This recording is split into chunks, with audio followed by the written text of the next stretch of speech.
2월 21일 금요일 금요 기도회를 시작하도록 하겠습니다. 네, 오늘은 인생의 질문, 신앙의 답변 5번째, 마음은 무엇이며 어떻게 움직이는가에 대해서 살펴보고 기도하도록 하겠습니다. 오늘 본문 같이 읽겠습니다. 잠언서 4장 23절입니다. 우리 함께 읽겠습니다. 모든 지킬 만한 것 중에 더욱 내 마음을 지키라. 생명의 근원이 이에서 남이니라. 네, 오늘은 5번째 마음은 무엇이고 어떻게 움직이는가에 대해서 우리 살펴보고 함께 은혜 나누기를 원합니다. 우리는 사람들 요즘 더욱 그런 것 같은데요. 어떤 사람이든 절대 중립적이거나 객관적인 시각으로 보는 사람이 많지 않죠. 그대로 보지 않는다라고 하는 것인데요. 다시 말해서 왜 이렇게 우리가 객관적으로 보지 못하고 또 중립적이지 않고 또 선입견을 가지게 되고 또 왜곡된 그런 시선으로 판단하고 생각하는가, 오늘 이것을 생각해 보려고 합니다. 오늘 동양의 고전에 이런 말들이 있다고 합니다. 마음이 없으면 눈이 있어도 볼 수가 없다. 그런 말도 있고, 마음이 없으면 눈이 있어도 볼 수 없다.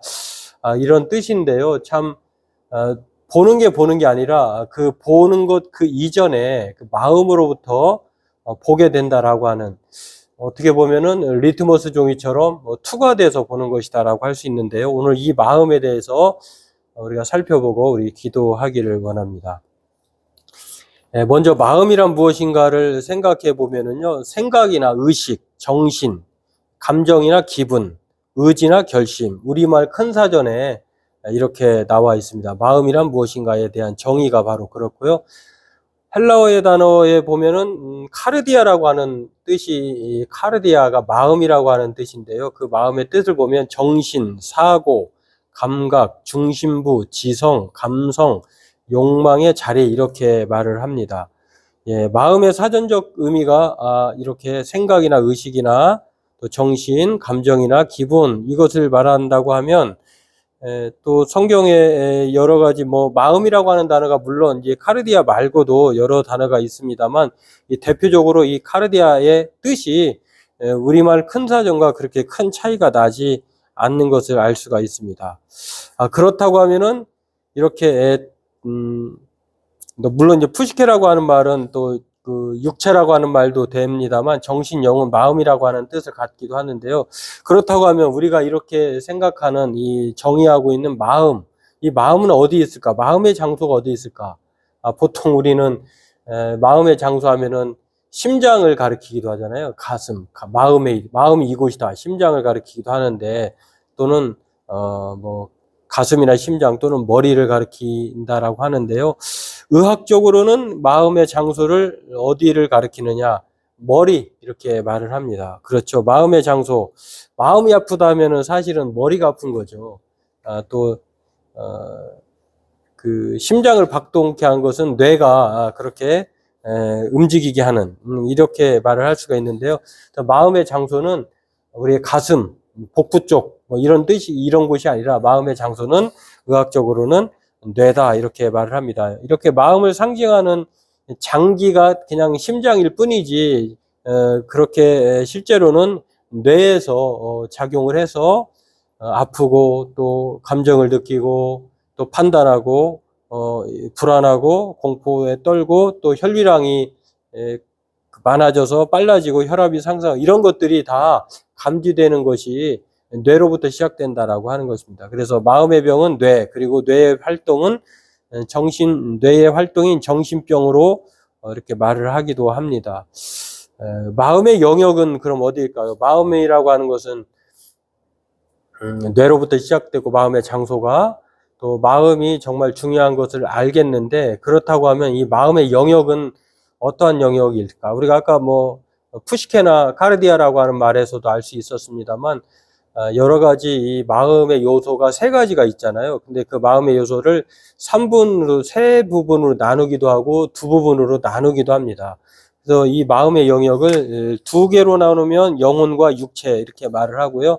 3분설은 영과 혼과 육으로 이렇게 말을 하기도 합니다. 이걸 또 풀어서 보면은 지정의, 지성, 감정, 의지 이렇게 마음의 영역을 표현하기도 한다라고 하는 것입니다. 그래서 성경은 이렇게 3분설 또는 2분설 뭐 각 교단 교파마다 교리적으로 다르긴 합니다만 크게 뭐 이렇게 나누어 볼 수 있다라고 하는 것입니다. 그러면 기독교가 이해하는 마음은 무엇일까? 왜 우리가 본문도 읽었습니다만 무릇 지킬 만한 것보다 내 마음을 지키라. 마음의 중요한 것을 강조하고 있는데요. 또 하나님을 마음에 두기 싫어한다. 이런 로마서의 말씀도 있고 이렇게 성경에서 말하는 기독교가 이해하는 마음은 도대체 무엇일까를 보면은요. 그러면 우리 마음은 순수하고 마음은 객관적이고 또 대단히 바를까? 성경의 답은 그렇지 않죠. 기독교가 이해하는 마음을 보면은요. 한 사람의 인격의 중심을 가리켜서 마음이라고 합니다. 그래서 무릇 지킬 만한 것보다 내 마음을 지키라. 이렇게 말을 하고 있는데요. 그러한 면에서 기독교가 이해하는 마음 또한 중립적이지 않다라고 하는 것입니다. 그렇게 만물보다 거짓된 것이 바로 심히 부패한 것이 마음이다라고 말하기 때문에 객관적이지도 않고 중립적이지도 않다라고 말할 수 있다라고 하는 것입니다. 때문에 이 편향성을 가지고 있기 때문에 현실을 그대로 보지 못하게 되었다라고 하는 것. 그래서 우리가 세상을 바라볼 때 또 지정의 세 가지 영역이 삐뚤어지고 왜곡되었다라고 하는 것을 알 수가 있는데요. 모든 사람이 죄를 범하였기 때문에 하나님의 영광이 이르지 못하였도다라고 말하는 그 말의 맥락에서도 알 수 있듯이 이렇게 마음이 사람의 인격의 중심이지만 부패되었다라고 보고 있는 입장이 기독교의 입장입니다. 그래서 무엇보다도 지켜야 하는 것이 마음이고 또 거짓된 것이 부패한 것이 마음이고 또 보물이 있는 곳에 마음 가는 곳에 보물이 있다라고 하는 것도 마태복음 6장 21절에도 그렇게 말을 하고 있고요. 또 마태복음 5장 11절에 보면은 가장 사람의 더러운 것이 무엇이냐면 배설물이 더러운 것이 아니라 사람의 생각, 마음으로부터 나오는 것이 사람을 더럽게 한다. 이렇게 마태복음 15장 11절에 예수님이 말씀을 하고 있습니다. 또 로마서 12장 이전에는 우리로 하여금 믿음의 사람들로 하여금 이 세대를 본받지 말라라고 말하면서 마음의 변화를 받아 이렇게 말을 합니다. 마음을 새롭게 변화를 받아 하나님의 선하시고 기뻐하시고 온전한 뜻이 무엇인지를 분별하라 이렇게 말을 합니다. 다시 말해서 마음의 변화가 없이는 마음의 또 새로움을 얻지 못하면은 하나님을 기쁘시게 할 수 없다라고 하는 것. 그렇기 때문에 우리의 마음이 성경과 일반적인 사람들이 말하고 일반적인 마음의 정의를 말하고 있듯이 마음은 왜곡되었고 또 부패되어 있고 또 변화를 받아야 한다라고 하는 것입니다. 그래서 성경은 한 사람의 인격을 중심을 가리켜서 마음이라고 하는 표현을 하면서요. 이 마음에 대해서 부패한 것으로 말할 뿐만 아니라 이 편향성 때문에 우리가 있는 그대를 보지 못하는 그런 상황에 놓여 있다라고 하는 것입니다. 그러다 보니까 이 마음이 왜곡되고 부패되었고 편향성을 가지고 있고 중립적이지 않기 때문에 그 마음이 만들어내는 이 세상을 세 가지로 나눠볼 수가 있는데요.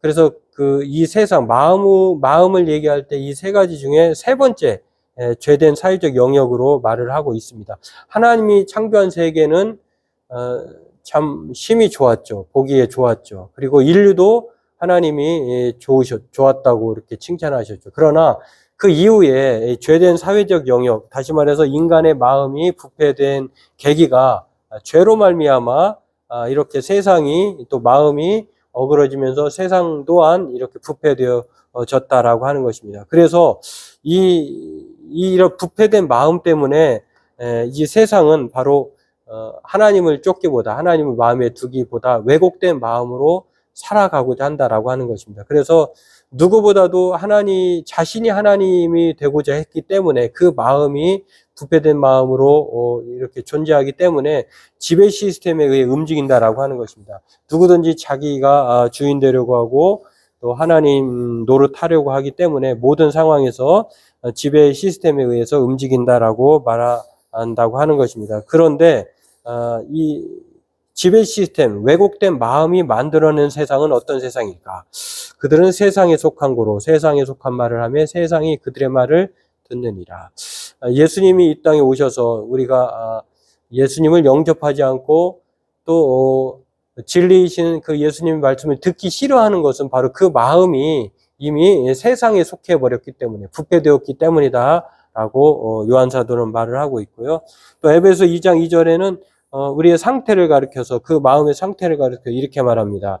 그때 너희는 그 가운데에서 행하여 이 세상 풍조를 따르고 공중의 권세 잡은 자를 따랐으니 곧 지금 불순종의 아들들 가운데 역사하는 영이라.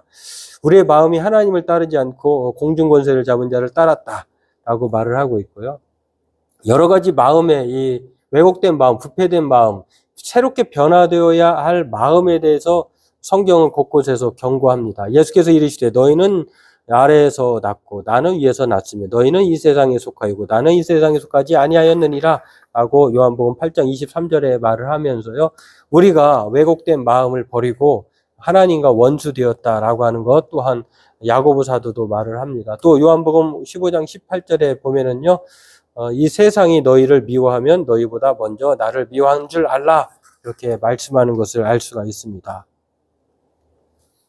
네, 그렇습니다. 오늘 우리는 이 마음의 그 타락, 마음의 부패, 또 우리의 마음이 얼마나 왜곡되었는지를 우리가 알 수가 있습니다. 그러므로 오늘 저와 여러분들도 이 고린도후서 5장 17절 말씀처럼, 그러나 우리 이 변화된 왜곡된 하나님을 마음에 두기 싫어하고 또 타락한 세상 가운데에 자기 편향적으로 살고자 하는 그 마음이 중립적이고 객관적이고 아름다운 마음이 되기 위해서는 우리는 고린도후서 5장 17절 말씀처럼 그리스도 안에 있으면 누구든지 새로운 피조물이라고 말씀해 주고 있습니다. 다시 말해서 우리가 예수 안에서 이 죄가 사해지고 그 마음의 변화를 받을 수 있다는 것을 성경은 우리에게 가르쳐 줍니다. 또한 저와 여러분들에게 늘 신자들은 로마서 12장 2절처럼 이 세대를 본받는 왜곡된 세상, 왜곡된 마음을 따라가는 것이 아니라 이 세대를 본받지 않고 정말 마음을 새로, 오직 우리가 해야 하는 것은 변화된 예수님이 주신 그 새로운 피조물 된 이 마음의 변화를 받아서 하나님의 선하시고 기뻐하시고 온전하신 뜻을 분별하며 살아가야 될 줄로 믿습니다. 물론 이 마음의 변화는 우리가 수행과 훈련으로 변화되지 않습니다. 먼저 순서가 바뀐 것이죠. 하나님께서 우리의 마음을 새롭게 피조물로 만들어 주셔야 우리는 새로운 마음을 얻을 수 있고 변화를 받을 수 있다라고 하는 것입니다. 그리고 그 변화된 마음을 끝까지 유지해 나가기 위해서는 날마다 하나님의 말씀을 마음에 두고 훈련하며 연단해야 할 줄로 압니다. 때문에 저와 여러분들도 오늘 이 마음은 무엇이며 어떻게 움직이는가에 대해서 오늘 간단하게 살펴보았는데, 이것을 생각하면서 저와 여러분들도 정말 우리가 마음을 새롭게 변화를 받은 자로 이 세대를 본받지 말게 해달라고 저와 여러분들이 기도하고요. 항상 우리 안에 그 변화된 마음을 유지하고 끝까지 지켜내기 위해서는 하나님의 말씀을 마음에 두어야 할 줄로 믿습니다. 오늘 이 두 가지를 우리 말씀을 생각하면서 각자 기도하고 또 하나님께서 우리에게 그 마음 가운데에 온전히 은혜 가운데 살아가게 해달라고 각자 기도하는 저와 여러분 되기를 바라겠습니다. 우리 각자 기도하겠습니다.